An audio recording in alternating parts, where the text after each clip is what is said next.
Imagine trying one thing that never worked over and over for 80 years. At what point would you try something new?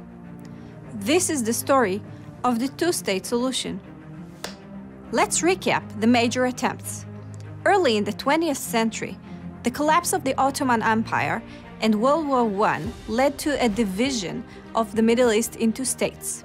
A tiny portion was designated by the League of Nations for the establishment of a Jewish state. But 20 years of Arab pressure and terror led to the Peel Commission in 1937, which recommended for the first time establishing two states in this region, one for the Jews and one for the Arabs. The Jews accepted the painful partition. The Arabs rejected it violently. 1947, take two.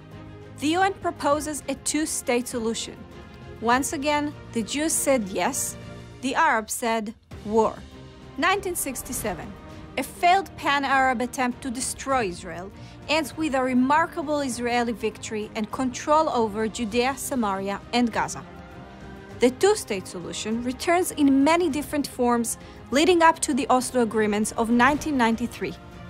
Israel handed over land and weapons to the Palestinians. The Palestinians responded with terror, resulting in 1,500 deaths. In July 2000, Israel proposes handing over 94% of Judea and Samaria and uprooting dozens of Jewish towns just to give the Arabs a state. The Arabs rejected this offer of statehood and responded with, well, a deadly wave of terror.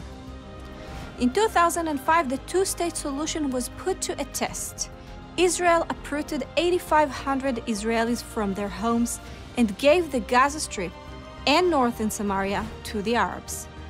Instead of making peace, Hamas made war, using their new land as a rocket launching pad to fire thousands of rockets at Jews. 2007, Annapolis.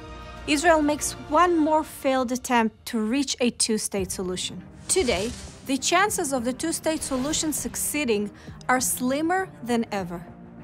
Israel is reluctant to hand over the heart of its homeland, especially since history has proven it cannot compromise its security. A two-state solution would mean giving up control of the mountains overlooking Israel's densely populated coastline. Israel's international airport and vital highways would become easy targets for gunfire and shoulder-fired missiles. And Israel would be left with a narrow 9-mile indefensible waistline.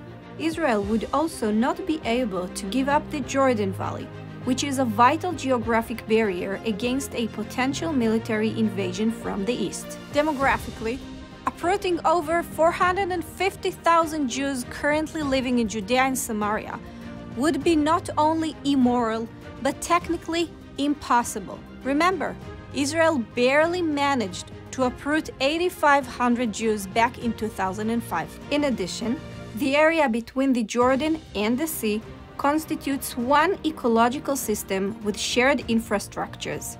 Dividing them would be impossible and harm Jews and Arabs alike. In conclusion, reality has proven that a two-state solution is impractical, and that the maximum that Israel can ever give doesn't even approach the minimum that the Palestinians demand. So, have we hit a deadlock? No, but it is clearly time we start thinking out of the box. There are many creative solutions for the conflict which were never given a proper hearing by the international community. For stability and peace to succeed, it is time we open our minds.